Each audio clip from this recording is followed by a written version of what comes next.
RCM किस प्रकार से इन उद्देश्यों को पूरा कर रहा है, थोड़ा सा देखिए। मैं आपके बीच में एक स्लाइड दिखा रहा हूं। ऐसे करोड़ों युवा हैं जिनके पास आज रोजगार नहीं है, वो नौकरी की तलाश में हैं, किसी रोजगार की तलाश में हैं।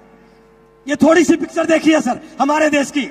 एक बच्चा स्कूल की पढ़ाई पूरे करने के बाद कॉलेज में एडमिशन लेता है सर। कॉलेज में जब वो एडमिशन लेता है 3 साल 4 साल 5 साल वो पढ़ता है, उसको कुछ नहीं पता कि इस पढ़ाई के बाद वो क्या बनने वाला है, कुछ नहीं पता, बस वो पढ़ रहा है सिर्फ डिग्री लेने के लिए। जैसे ही डिग्री कंप्लीट होती है उसके बाद वो एक नए एग्जाम की तैयारी में लग जाता है जिसको बोला जाता है जॉब पाने का एग्जाम। और मुझे इस बात को कहते हुए कोई संकोच नहीं है, इस पढ़ाई के बाद 2 साल 3 साल 4 साल 5 साल 6 साल इन एग्जामों में निकल जाते हैं और उसके बाद भी गारंटी नहीं कि नौकरी मिलेगी या नहीं मिलेगी। उसके बाद ऐसी बहुत सारी स्थितियां हैं जहां पर एक व्यक्ति लाइन में लगा रहता है जॉब के इंटरव्यू देने के लिए। जिंदगी के कई कई साल इस प्रोसेस में गुजर जाते हैं सर, जिंदगी के कई कई साल। मैं आज दावे के साथ कहता हूं यदि वो बच्चा कॉलेज की पढ़ाई के साथ साथ आरसीएम को सीखना शुरू कर ले, कॉलेज की पढ़ाई के साथ एक सब्जेक्ट और ले ले, मैं गारंटी के साथ बोल सकता हूं कॉलेज की पढ़ाई पूरी करने के बाद उसको जिंदगी में किसी भी लाइन में लगने की जरूरत नहीं है, नौकरी मांगने की जरूरत नहीं है, कहीं पर इंटरव्यू देने की जरूरत नहीं है। आरसीएम उसको इतना बड़ा ताकतवर बना सकता है कि वो लाखों लोगों के लिए रोजगार देने का माध्यम बन सकता है। हेलो, करना चाहते हैं ऐसा? और इसके अलावा आज भारत सरकार, पूरा देश नए स्टार्टअप की ओर जा रहा है। सरकार चाहती है, देश चाहता है कि हमारे युवा कुछ नया काम करें। आंकड़े हैं हमारे पास कि पिछले कुछ सालों में 2021-22 में भारत में 1,67,000 नए स्टार्टअप शुरू हुए। 2022-23 में 1,59,000 नए स्टार्टअप हुए और 2023-24 में 1,85,000 नए स्टार्टअप हुए। ये प्राउड की बात है, एक बार तालियां बजाइए इसके लिए आप। अब दूसरी स्थिति देखिए, आंकड़े ये कह रहे हैं अगले 5 साल में 95% स्टार्टअप फेल हो गए सर। 95%, ये आंकड़ों में है सर, गूगल पर सर्च कर सकते हैं। 95% स्टार्टअप फेल हो जाते हैं और जब स्टार्टअप फेल हो जाते हैं तो बहुत सारा financial loss, mental stress, risk लेने का डर मन में आ गया और सबसे बड़ी बात उस व्यक्ति के दिमाग में और उसके परिवार के दिमाग में एक उम्मीद खत्म हो जाती है, एक होप खत्म हो जाती है, पता नहीं जिंदगी में आगे क्या होगा। मैं गारंटी के साथ इस 30,000 लोगों के बीच में पूरे जिम्मेदारी के साथ बोल रहा हूं, यदि वो बच्चा जहां लाखों करोड़ रुपए लगा करके इतने बड़े रिस्क फैक्टर में जा रहा है, यदि वो आरसीएम, आज आरसीएम जैसा दुनिया में कोई स्टार्टअप नहीं है, यदि वो ईमानदारी के साथ आरसीएम को उस स्टार्टअप की तरह करे तो गारंटी है यहां 95% सफल होने की 100% गारंटी हो सकती है। यदि वो स्टार्टअप की तरह आरसीएम को शुरू करें, वो विजन दिखे, वो टर्नओवर दिखे, वो वैल्यूज दिखे, आरसीएम उस प्रकार का उद्देश्यों के लिए काम कर रहा है।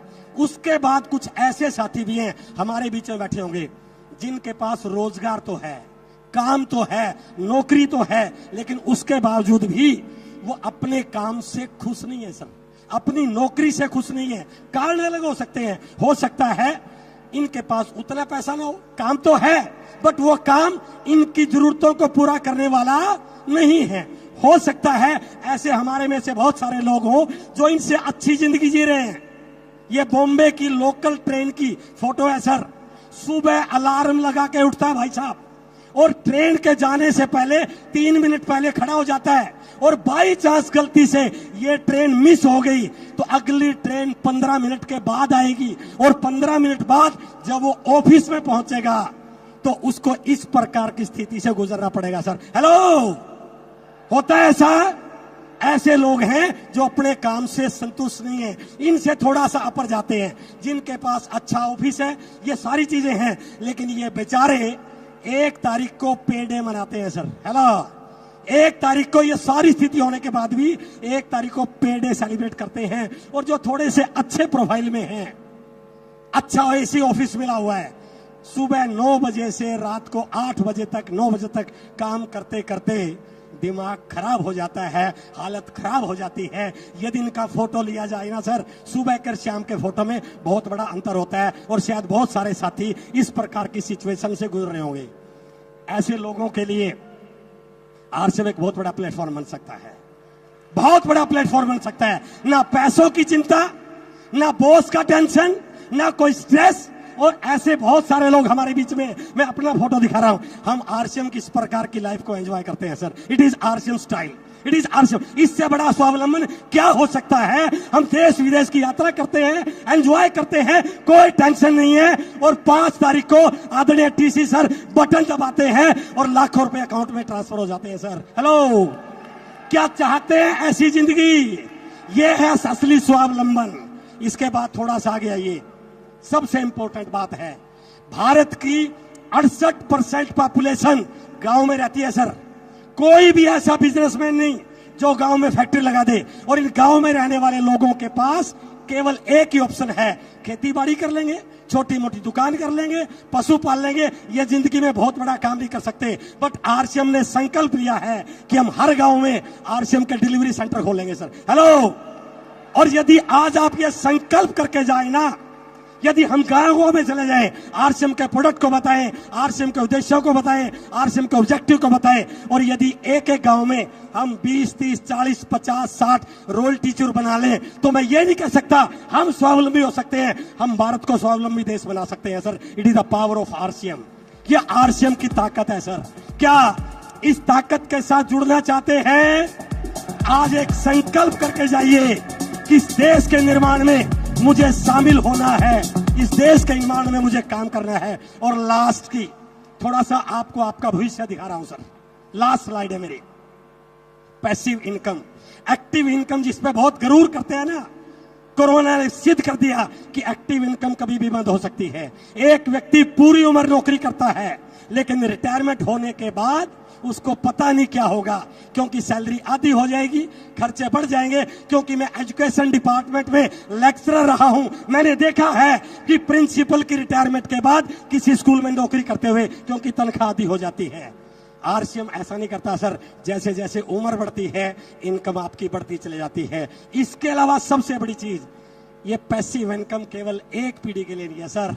यदि आने वाली पीढ़ियों को सिक्योर करना चाहते हैं, अपने आने वाले बच्चों को सिक्योर करना चाहते हैं, तो आज संकल्प करके जाइए कि मुझे आरसीएम करना है। कर सकते हैं। और ये वो लोग हैं जिनके पापा ने शुरू किया था, जिनके दादा ने शुरू किया था, जिनकी मां ने शुरू किया था। आज वो इस दुनिया में नहीं है, बट आज उस आरसीएम की वजह से उनके परिवारों में इनकम आ रही है। हेलो, एक बार इस फोटो को देखिए सर। ये हमारे लिए सबसे बड़ा जरिया हो सकता है कि आरसीएम ना केवल एक्टिव इनकम का जरिया है, बल्कि आने वाली पीढ़ियों के लिए पैसिव इनकम का इससे बड़ा कोई जरिया हो नहीं।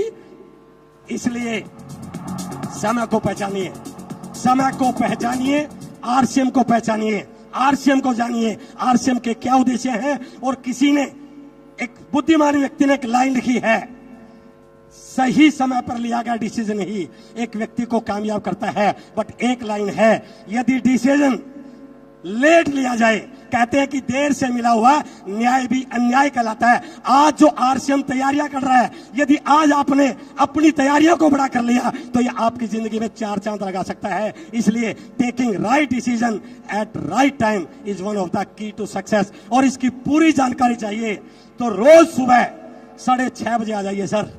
रोज सुबह 6:30 बजे आप आके अटेंड कीजिए, आपको पता चल जाएगा आरसीएम किन उद्देश्यों के साथ आगे बढ़ रहा है। मुझे इसी टॉपिक के लिए आपके बीच में बुलाया गया था। मेरी बहुत बहुत शुभकामनाओं के साथ उम्मीद करता हूं कि आज की एनिवर्सरी हिंदुस्तान के भविष्य को निर्धारित करने वाली है। बहुत बहुत धन्यवाद। Thank you very much.